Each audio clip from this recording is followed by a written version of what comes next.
I'm feeding a hippo. Why a polar bear would let a man give it a hug. It's just a really special bond. And how a human could ever join a pack of hyenas without being harmed. There's probably a reason why a lot of people don't work with these guys. I'm going to meet some of the most profound and extreme pairings to find out what lies at the heart of these surprising human-animal relationships.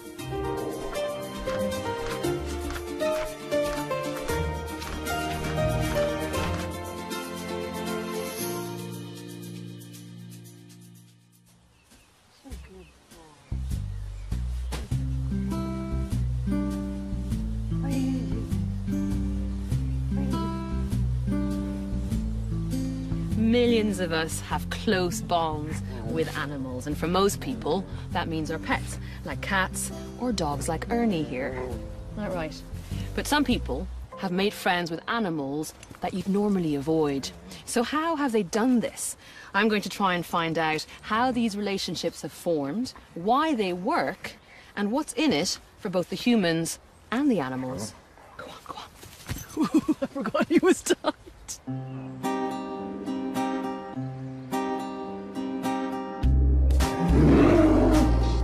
I'm starting by tracking down 3 remarkable relationships that seem to defy logic, to try and discover how these bonds form. And I'm beginning my extraordinary journey in Canada, just outside Vancouver, near the small town of Abbotsford. I've come here to meet Mark Dumas.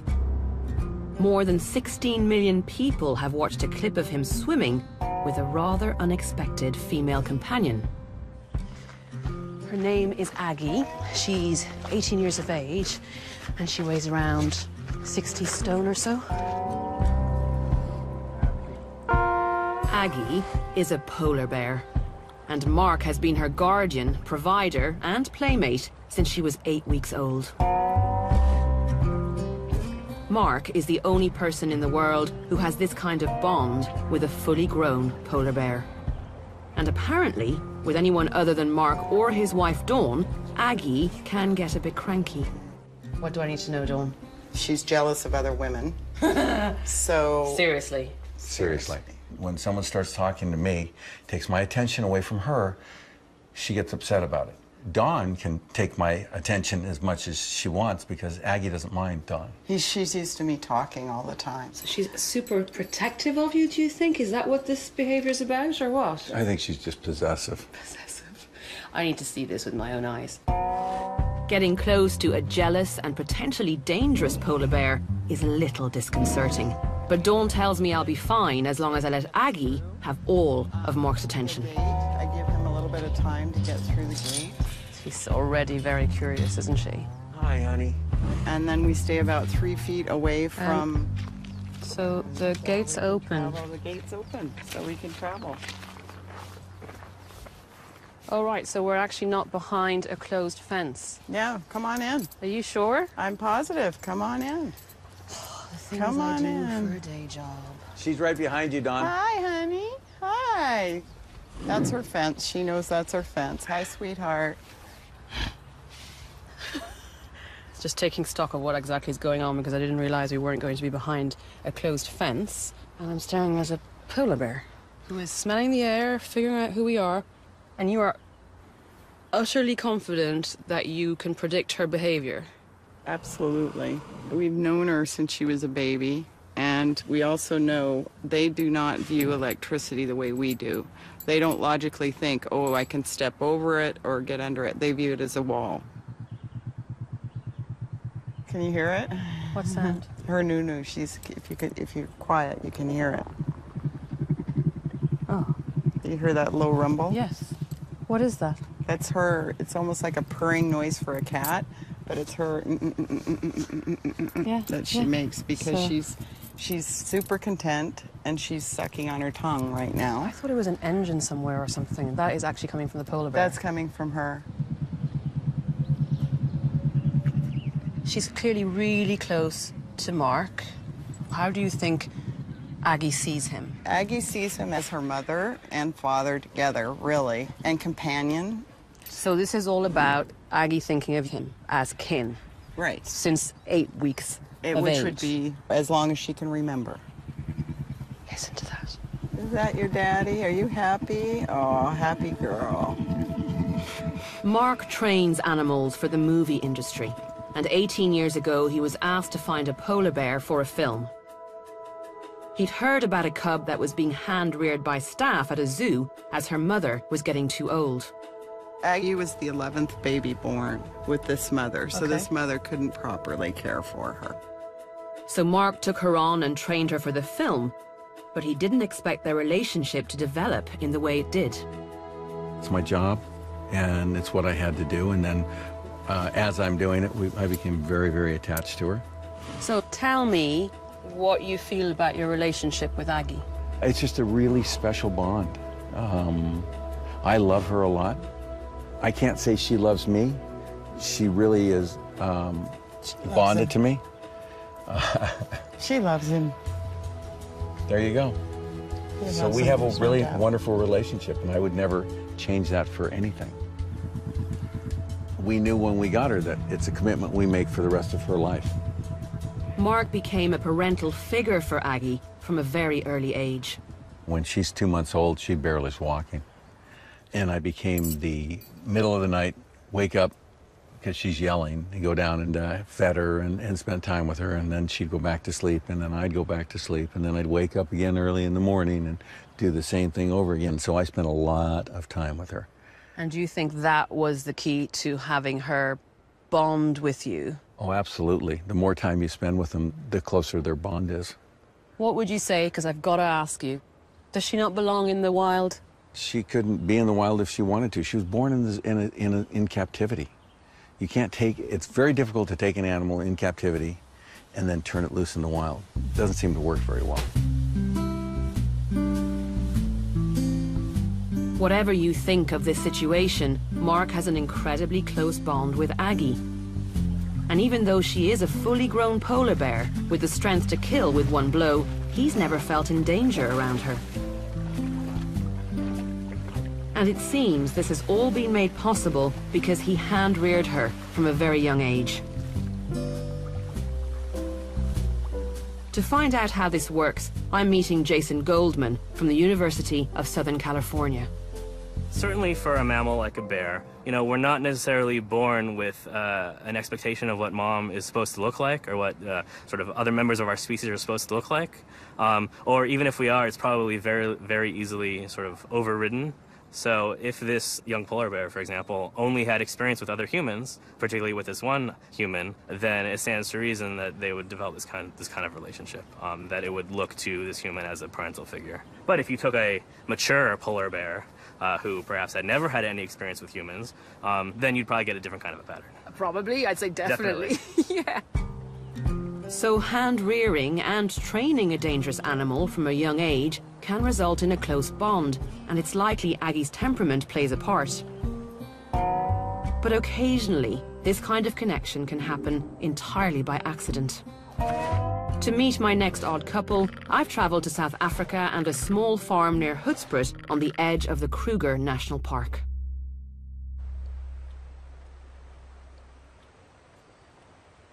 Here at her home on the banks of the Blythe River, Shirley Joubert is making tea for Jessica, who she looks after like a daughter. Shirley, what kind of tea are you making her? I'm making a rooibos tea with lukewarm water and some brown sugar. So why rooibos tea with sugar? Rooibos tea is very healthy for her.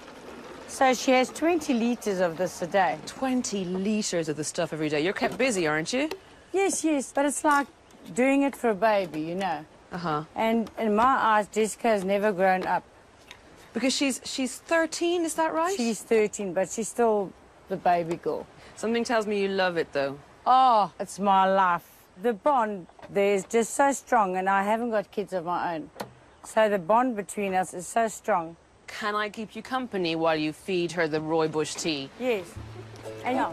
So let's go brilliant. for it. And you see, there's Jessica. Yeah. She's an absolute adorable, beauty, hey? isn't she? Oh, she's She's gorgeous. rather good looking. Look at her. Look at it. So this is Jess. This is Jess. This is Jess. Yes, Jessica is a hippopotamus. Shirley and her husband Tony took her in when she was separated from her mother as a newborn. Lekker de titi, baby. Oh, you're so thirsty, Jess. She's 13 and Jess she's is a drinking from a mama. bottle. Right, Mosse. Look at those teeth. She definitely likes rooibos tea, huh? Oh, she loves it. That's it. Do you want me to do it? Yes, please. You Oh, have good to do Lord. it. Okay, here you go. That's Now, do I squeeze it or does she just No, go for it? she just sucks on it. Wow, Weezers.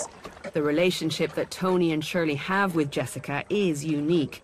This is the only place in the world I could ever get this close to a hippo. The hairs on her snout are ridiculous. Look at that. Can you feel you actually relaxing? I've never experienced anything like this. I'm just a little bit cautious, I guess. Hippos can be extremely dangerous, and they kill more people than any other mammal in Africa. She sucks on it afterwards. Yeah. So tell me about how you came to have Jessica in the first place. How did it happen? Well, we found her in the year 2000 with the floods, and she was washed away from her mother. Right. And, well, she washed out just in front of our house. So I ran down and I touched her. How small was she? She was premature, and she still had on her umbilical cord. So she was literally had been born, baby. the floods Yes. happened, and she got washed up. What happened then? We took her into the house, and Tony, with his game ranging experience, he actually knew the formula to make it like mother's milk. And that was the first thing that we actually gave to her. So you didn't have a chance to reunite her with her mother, obviously. She No, was no, washed she- up, you couldn't... No, she never reunited with her mom. What probably makes this relationship work is a process called imprinting, where an animal forms a very strong bond with the first living thing it sees. As Jessica was washed away from her mother as soon as she was born, it's likely that Tony and Shirley were the first things she saw. So do you think she's imprinted on you or on Tony? I think, well, it's 50-50, Right. definitely. She sees us as her parents. Yeah. Your bond is stronger than I expected it to be. You know, I don't see Jessica as a hippo. I've actually got a psychological problem with that. Oh, you're so And in love with her, is it? I can't see her as that. I mean, when I want to hug her, I just hug her. Wherever I go, she'll be following me. And wherever she goes, I'll be following her. Jessica also regularly wanders off back into the wild. She's not in captivity at all. If Jessica wanted to leave, she could be in Mozambique now. But she always comes home and she always comes back.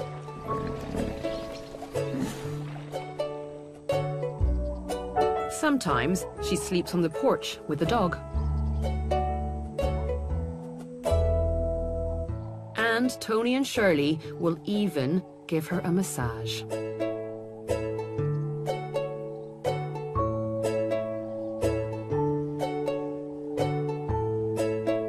But at dinner time, she pops into the kitchen to eat with the family. Oh, lekker is te lekker, my liefie. Maak pa lekker bek, my liefie. Oh, good grief. This is unbelievable. On the menu tonight, it's green beans.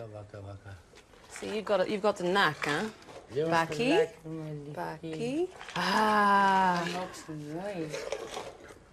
I'm feeding a hippo. There you are. This is hilarious. Hier, Bakkie. my liefie. Lekker te Hi, buena. hon. Oh my gosh, she's so pretty. Lekker te buena, mate. She wants to go out now. When she's finished eating, she goes on her way. Dankie, my liefie.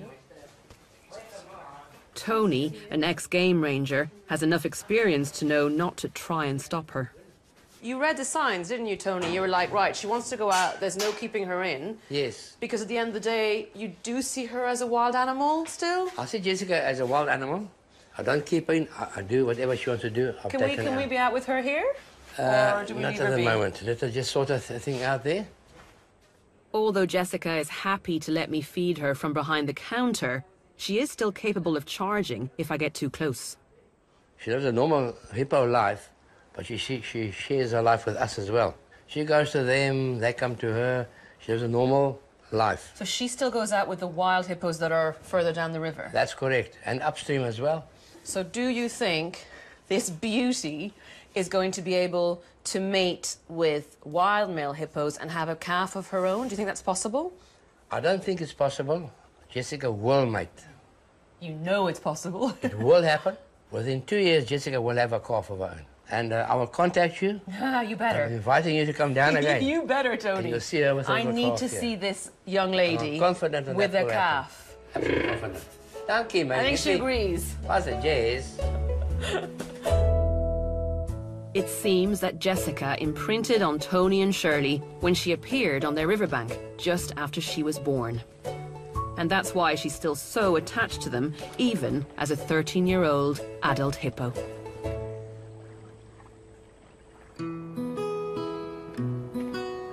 Our next story is of a human bond that seems to be something completely different, as they were both fully grown when they met in Los Angeles, California. I've come here to meet Dominic Erler. 3 years ago, he was befriended by a goose named Maria. Hello.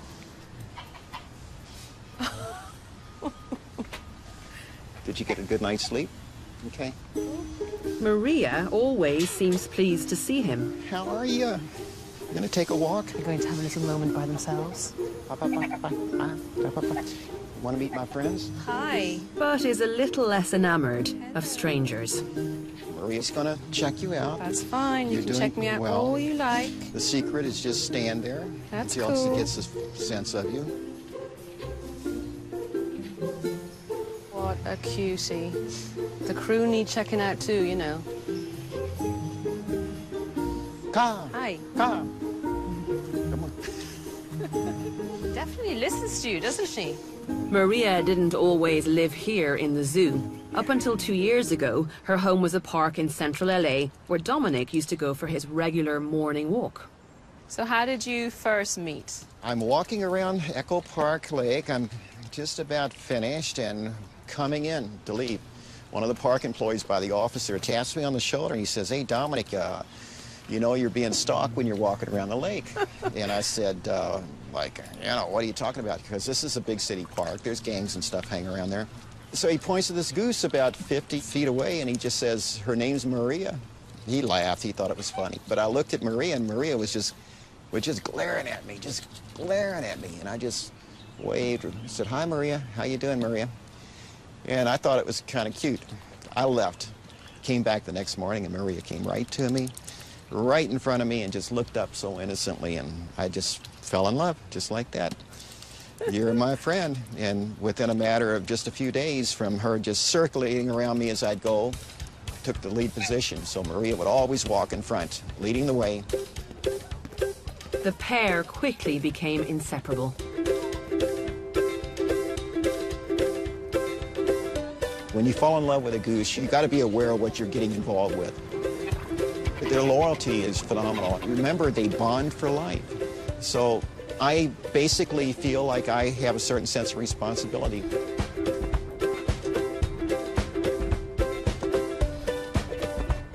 For the local residents, they became something of a celebrity couple. One time we had 100 people marching behind us as we're walking around the lake. And we're singing Maria songs. And I mean, it became such a festive thing. It was really remarkable. Maria was like the Michael Jackson of the goose world.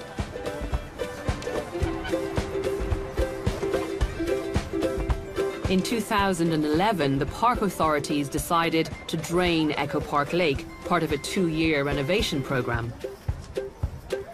For her safety and survival, Maria was moved to the zoo, where staff soon discovered that she may have been misnamed.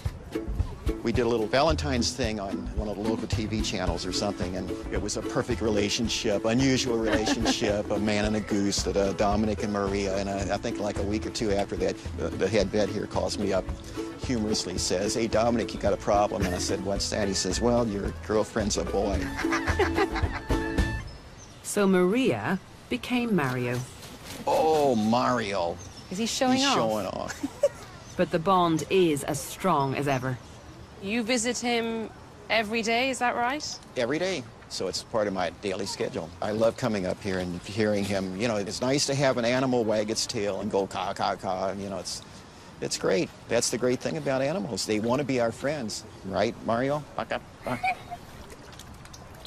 But why did Mario want to be Dominic's friend? Geese are well known for being a species that imprints. In fact, they were the first animals scientists studied when they were trying to understand the phenomenon. But Dominic definitely wasn't the first thing Mario saw when he hatched. Dominic suspects that Mario was a domestic goose that had been abandoned at the lake, and so was looking for a new companion.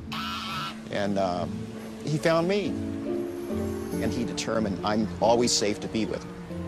When he's with me, he feels safe. He knows I'm one of him. Jason believes that even though Mario didn't imprint on Dominic, those crucial few hours for the goose after it hatched were significant. Imprinting has what's called a sensitive period. It's so many hours, 13 to 16 hours or so after birth. And then it gets locked in. So that sort of representation of what mom is supposed to look like doesn't change. Okay. So you imprint, and then that's your representation for the rest of your life. And okay. For the rest of your life, you know what mom looks like. But Mario met Dominic when it was already an adult goose. So what does that suggest? So it's possible, if this is a case of imprinting, it's possible that Mario imprinted onto someone who looked a lot like Dominic. When he was very young, and Dominic may have certain facial characteristics or color of his hair or the shape of his facial hair, whatever, something that Mario recognizes as familiar. Mario has found in Dominic a companion he can rely on. And like all geese, he's protective of what he's got. His little nips are getting a little stronger every time, huh? But that's okay. When he attacks someone, it's not so much that he's trying to attack them to defend me, but really he's trying to keep me. In other words, I'm his property. Ow!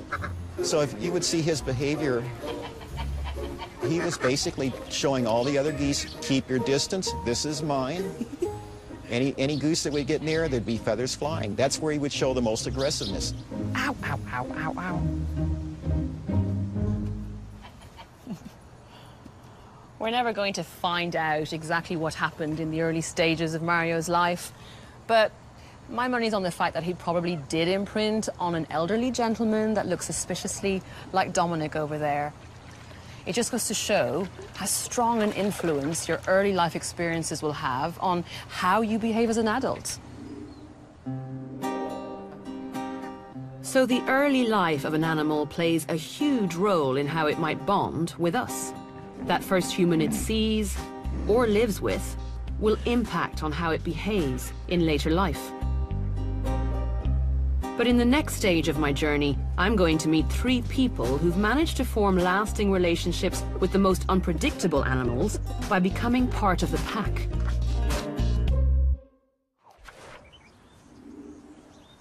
Here at this privately owned wildlife park in South Africa, the staff are using a unique method to try and inspire the public to care more about animals. Or Lasmi has managed to integrate herself with not 1, but 4 lions. She's known these animals since they were cubs, and she's so confident they'll be well behaved that at this park they'll even allow people into the enclosure with them. This is bonkers. It's a controversial setup, even though there's always other members of her team keeping watch. Hi.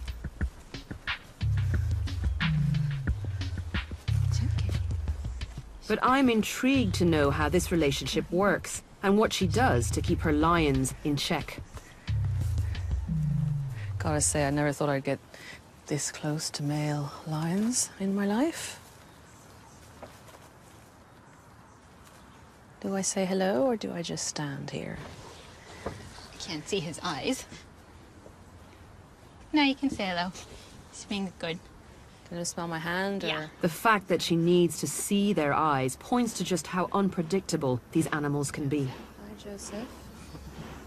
I like feeling your breath on my hand. That's nice. I can touch him now. He's fine. Hi, Joseph. So 3 males. And one female over there. Yeah. You know them very well, I take it? Yeah. From this behavior? What does he want to do with his paw there to kind of hold on he's to my looking arm? to play now. You want to play? It's a bit too big for that. Yeah, a little bit bigger than me, dude. These lions are just 17 months old, but they are big enough to do some serious damage if they choose to. Obviously, if I was in here without you... That would be a totally different story. That's why it is important to us to remember they are wild animals, so their instincts can stay there. When they're younger, we take them on walks around the park, and... It's the female. That's Judith. We have a very strong bond with this group. How is it possible that you can have such a close relationship with essentially wild animals? We respect them as wild animals to start off with. I think that's one of the key points. We don't train them, we don't do anything like that. So you basically need to earn their trust and respect.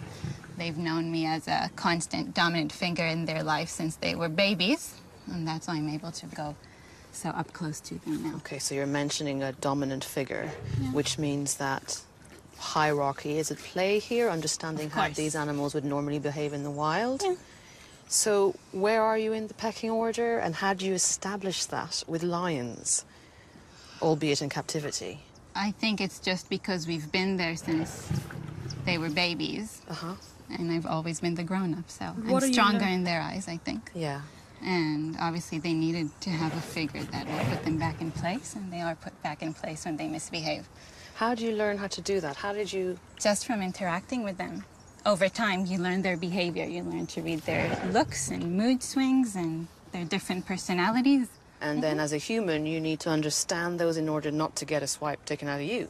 He got me Did he? Not too long ago. What happened? It was a really hot day, and he picked up on me feeling weaker. And he grabbed me for a second. Nothing serious, but I have a nice little scratch.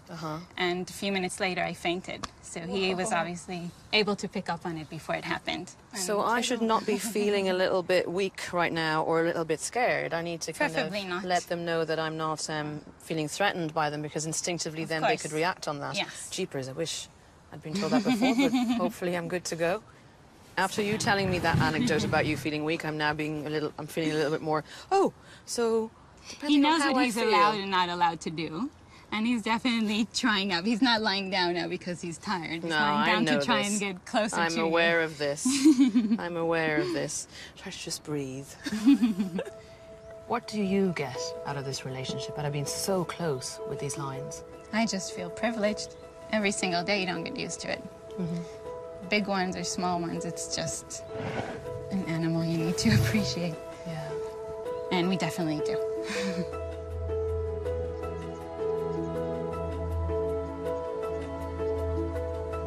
Orr has clearly grown attached to these lions. But if things go according to plan, she won't have this relationship with them forever. The staff at the park are planning a very ambitious and untested project to do something that most people would consider impossible. They want to release these hand-reared lions into the wild when they're older. I was under the impression that if any individuals are for release, that you must have absolutely no contact with them. That's what we're hoping to prove wrong, because you have, right now in South Africa, more lions in captivity than in the wild. Yeah. So if we can take the animals from this situation and prove that you can turn them wild again, then we can be saving quite a few of them. We believe it's possible, and we believe our intimate knowledge of these ones will help us achieve that goal. And hopefully they'll be our first ambassadors. They're amazing animals, they really are. They're perfect. By behaving in a dominant manner, Orr has found a way to sit amongst lions. But as we're only just beginning to understand these unpredictable animals, I'd rather not repeat this experience anytime soon.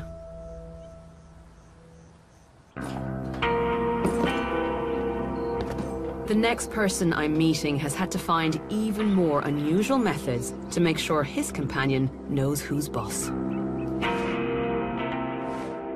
This odd couple live in the heart of Texas, near the town of Quinlan. And they consist of a ton of buffalo named Wild Thing, and his owner, a retired rodeo cowboy called R.C. Bridges.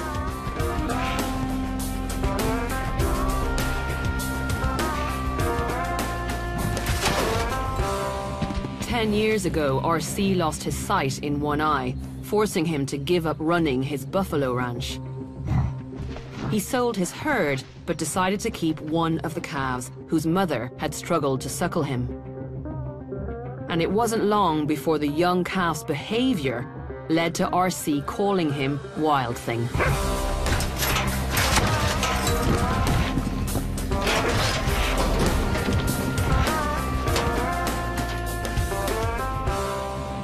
Are you seriously going there?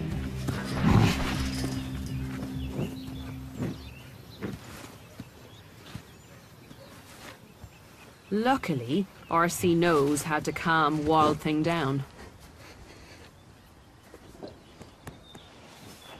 Do you ever get a little bit nervous going in with him? Not at all. No, you're totally used to it now. I don't think he'd hurt me. If he does hurt me, it'll be an accident. Really? Yeah, you're that sure of sort of your relationship with him positive. now? How on earth is it possible for you to even be in here with this huge animal? A lot of training, a lot of hours. If I was to come in with you, what would happen? He'd attack you. Oh, good Lord. What do I do with my hands right now? Just don't put them in here. That's a good rule. He likes to be brushed. Oh, he loves brushing, and the rougher you get, the better he likes it. Now, R.C., you know, it is a domesticated buffalo. You'll never domesticate a buffalo. Really? No, they're a wild animal, and this one's probably a little more dangerous for you than a wild one because he would probably go out of his way to get you. Why? On my property. Now, if we're on somebody else's property, he probably won't bother you. Buffalo live in large herds and will aggressively defend themselves and members of their group when threatened. But they also battle within the herd for status, with a strict hierarchy at play and only the top males getting a chance to mate.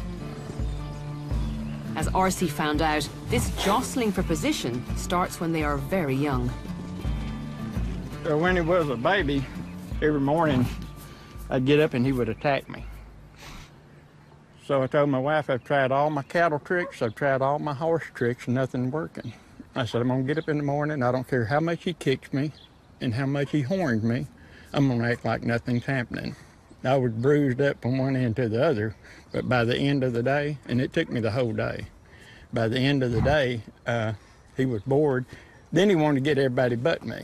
Okay, so it was almost sort of like eventually he just gave up on beating you around the place. Yeah. But also, you know, they do live in very strict linear hierarchies. So does that mean that he eventually saw you as the dominant male and that's why he gave up? Oh, I'm the dominant male, yeah. How do you establish dominance over buffalo and how do you maintain that? By not having fear. You can't have any fear in you. You know, I don't have a choice about being the dominant one. If I'm not the dominant one, I'm in trouble. So you've established dominance. So we know that in herds, linear hierarchies. Don't do that. You understand me? Go ahead. He scared the bejesus out of me just now. Maintaining dominance over a calf was hard enough, but now that Wild Thing weighs over a ton, R.C. wouldn't survive a beating. So he's had to find new ways to remind Wild Thing who's the boss. If Wild Thing's out here tearing up a gate or something and trying to get through it, he can't get out most of the time. I can go over there and open it with one hand because I unlock it. And I open, and he thinks I'm really strong. because he might have been there an hour or two trying to get through that gate. But I go over there and I just do it like it's nothing to it, and he really believes. He'll look at me and he'll go, wow. I can grab him by the horns, and he thinks I got him. You know I don't have them, but he thinks I have them. Oh, good Lord. This is where I'm dominant right here. They don't like their horns messed with. It is amazing. You can, you know, achieve that and even touch him the way you just did without him retaliating. I can't help thinking that every time he rams the gate, it's like, you are hogging too much of my time with RC. Back off. He has a lot of love. I would have never thought this type of animal could feel love. Love. He's a spectacular animal, there's no question. And like if he's in the house and he needs to go to the bathroom, he'll go to the door. If he's in the what? If he's in the house. He goes into your house? Yeah, and if he's in the house and needs to go to the bathroom, then he won't use the bathroom in the house. I need to see this.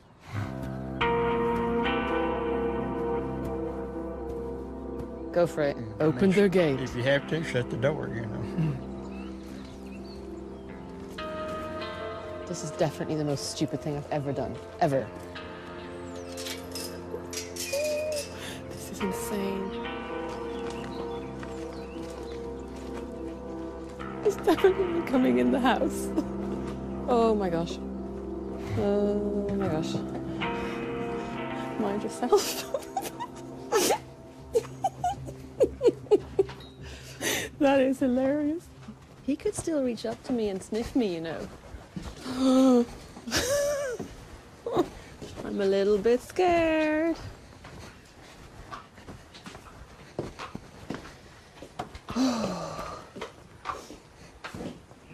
Wow. He's got really beautiful eyes. I can't get over how gentle he is with everything, RC. Well, that's what amazes me about him, because I didn't teach him to be gentle. He just happens to be real gentle in the house and very aggressive and very mean on the outside of the house.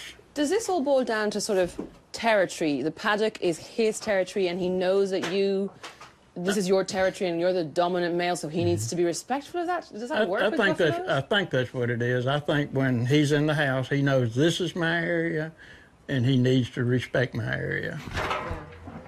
I heard something get knocked over, you see. So the minute he went outside again, he was trashing the place. Can I follow you, or is that too dangerous? You can follow me as long as I can be between you. Are you sure? Mm-hmm. You never taught him to be potty trained, for want of a better expression. Never had it. I have no clue to how you would potty train a buffalo. But, so you got to realize, he knows that everything I do is for him. I never do anything that's against him. It's always for his protection or for his happiness. He's an exceptional buffalo. Then he's gonna come in here and eat with me. Come on. Okay, he's following him with the food. Oh, you gotta have a look at this.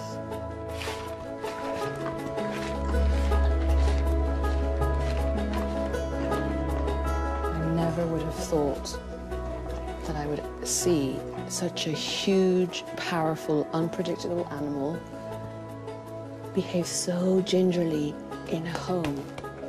All the ornaments around, he sniffs gently.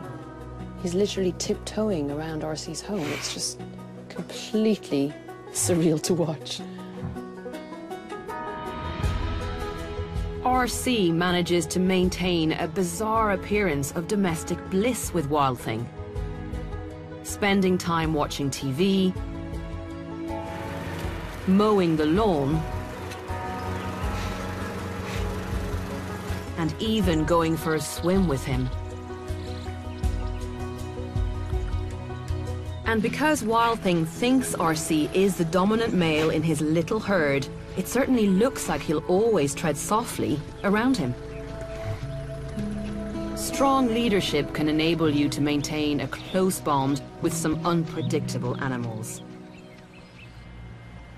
But I've come to South Africa to meet a man who's worked his way into an incredibly sophisticated animal hierarchy by doing it the animal's way. I want to find out what he's learned about animal behavior from his close interactions with some of the most intimidating animals yet. Hyenas. Renowned for their brutal, scavenging ways, hyenas can weigh twice as much as an adult wolf. So I'm quite relieved to have a cage between me and this clan of spotted hyenas. Whole load of stuff going on right here. Jeepers. Whoa.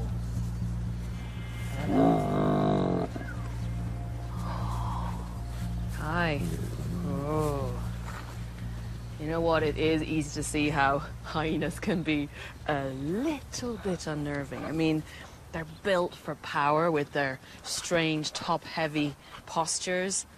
And when you think about their high-pitched screeches and laughs and the way they scavenge aggressively, they can seem quite sly and cunning. But actually, all of these traits point to a highly intelligent animal. Hi. And that's why what Kevin Richardson does is all the more surprising. Kevin has worked with large predators for most of his adult life. But a few years ago, he set up his own private reserve so that he could fully integrate himself into this clan of hyenas. He did this to study their behavior and change people's perceptions of what is a much feared animal. The hyenas live in a large enclosure, but they're far from tame. These animals have a very complex and fluid social structure, all governed by dominance and how each one finds its place in the pecking order. If Kevin isn't careful, there's always an individual that'll try and get one over on him. How on earth did this come about, this relationship you clearly have with these hyenas? My career actually started with hyenas quite a long time ago.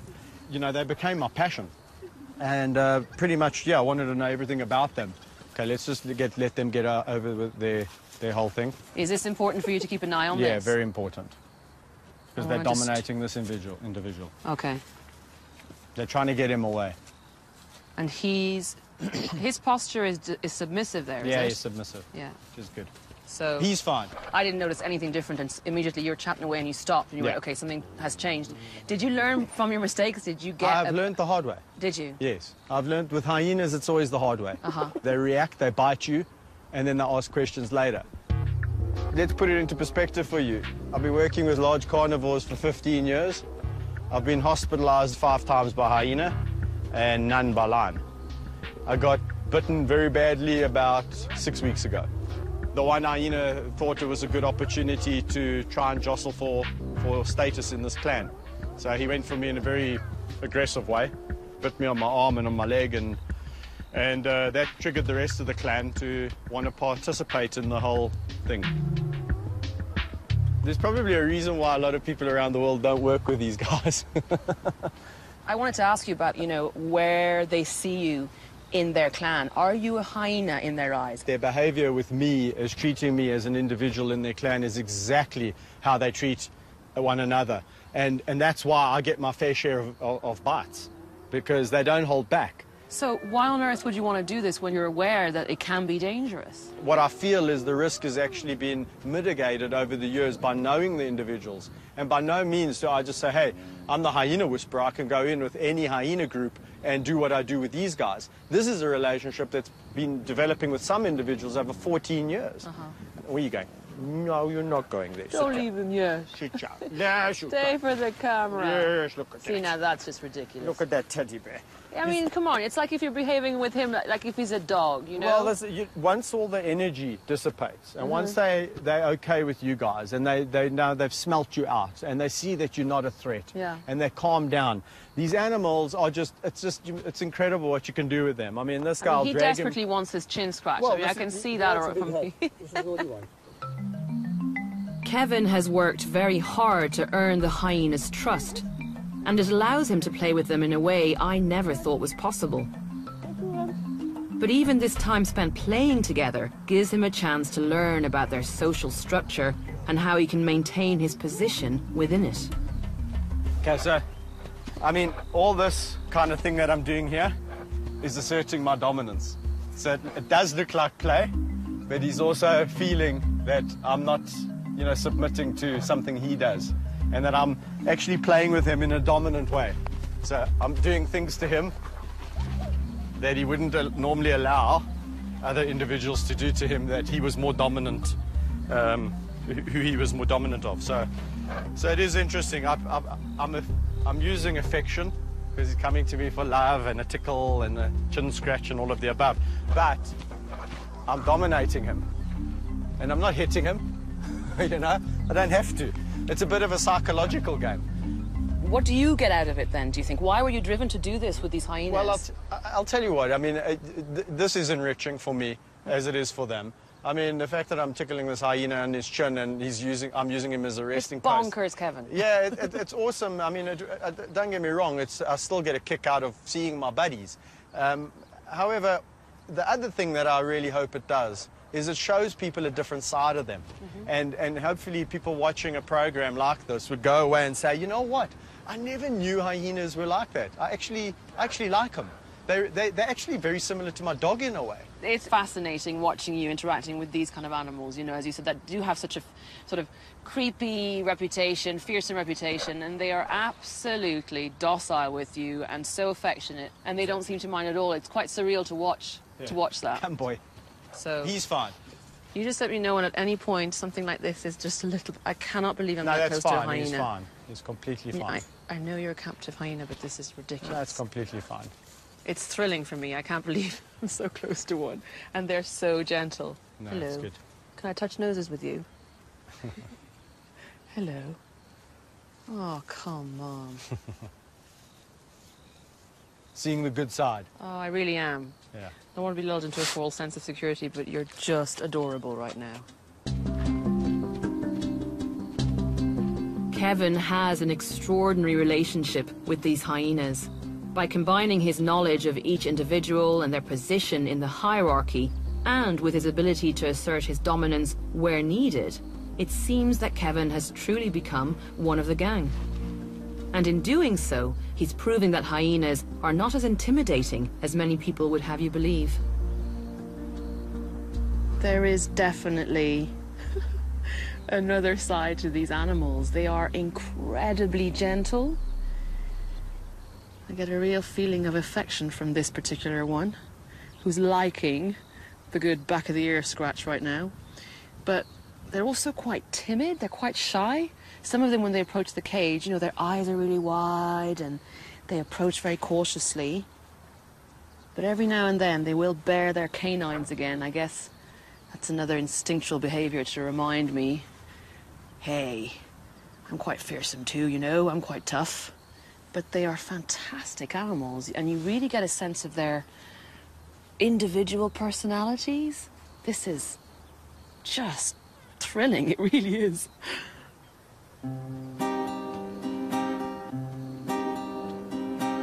The nature of the human-animal couples I've met so far is complex. But the people involved are attempting to fulfill a very human instinct to care for others, find companions, and better understand the world around us.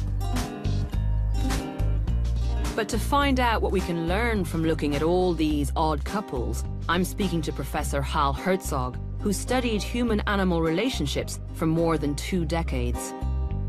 What do you think we can learn about cross-species relationships in all their shapes and sizes? I think what they tell us is the commonality that we have with other species, that at a deep level, animals have the same sorts of abilities to form relationships, to form attachments, to play, and they have the same abilities that we have.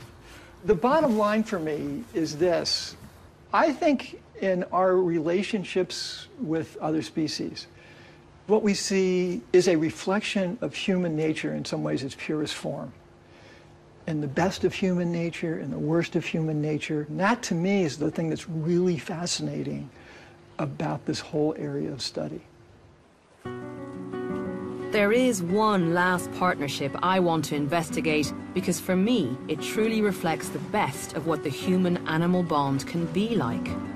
Not only do both sides benefit, but here, wild animals have chosen to instigate a relationship with us. I've traveled all the way to the south of Brazil and the coastal town of Laguna to see it for myself. Here in this inlet on the Atlantic coast, the locals have formed a relationship over many generations with one specific group of wild dolphins. The dolphins help the fishermen catch their fish. In fact, the fishermen in this bay don't even throw their nets unless the dolphins are present.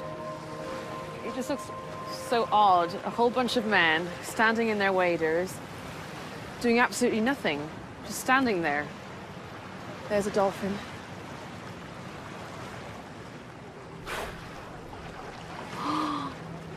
So there's two dolphins there, definitely surfacing, but they're just standing there, doing nothing still. This is extremely peculiar. What is going on? Makes me think that something's going to happen over here.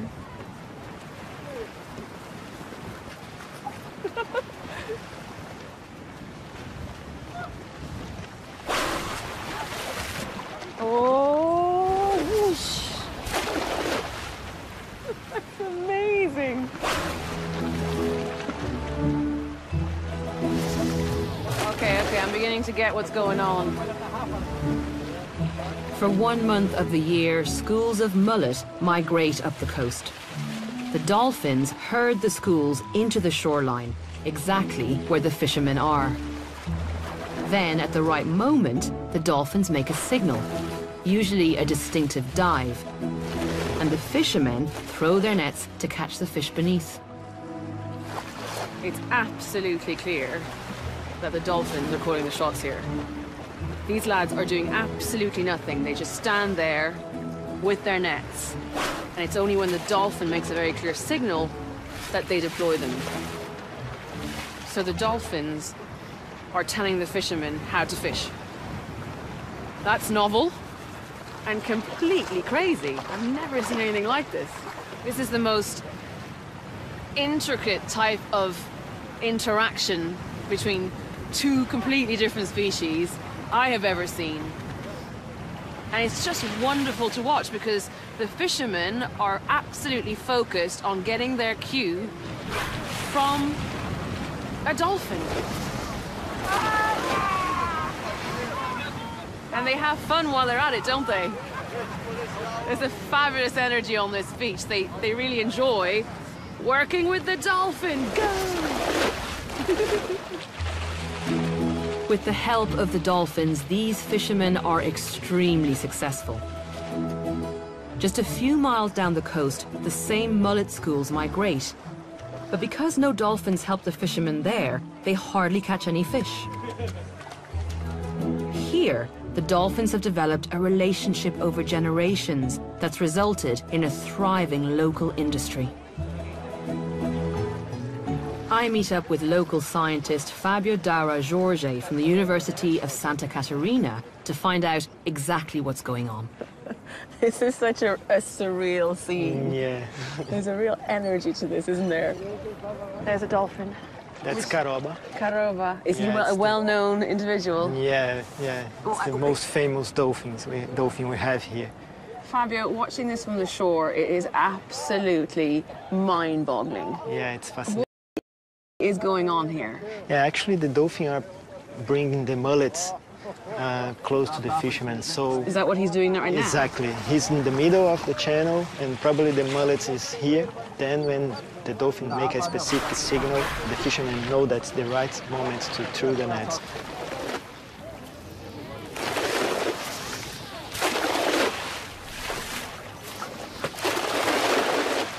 The fishermen are benefiting, Why on earth are the dolphins doing this? We expect that when the fisherman threw the nets in the water, he's also pushing the mullets to the dolphins. Much easier for dolphins get the mullets.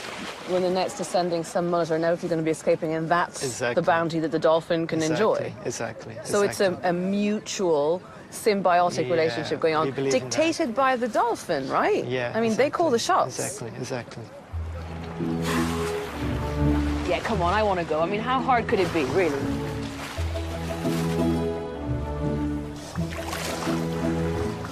It's a bit slippy. Put in your teeth. In my mouth? Yeah, exactly. Dolphin! Okay. Oh, I'm scared. Go.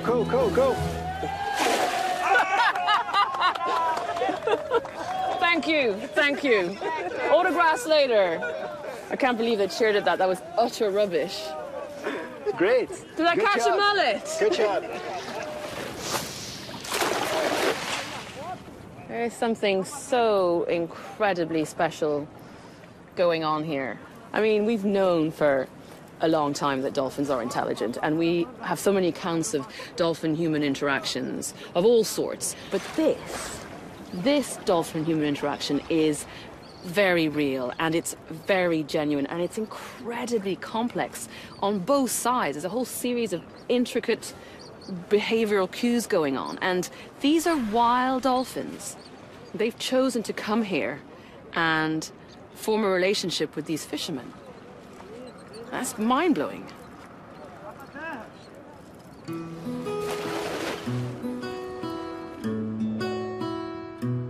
I've been on a remarkable journey in these two programs, and I've encountered relationships between different species that have truly amazed me.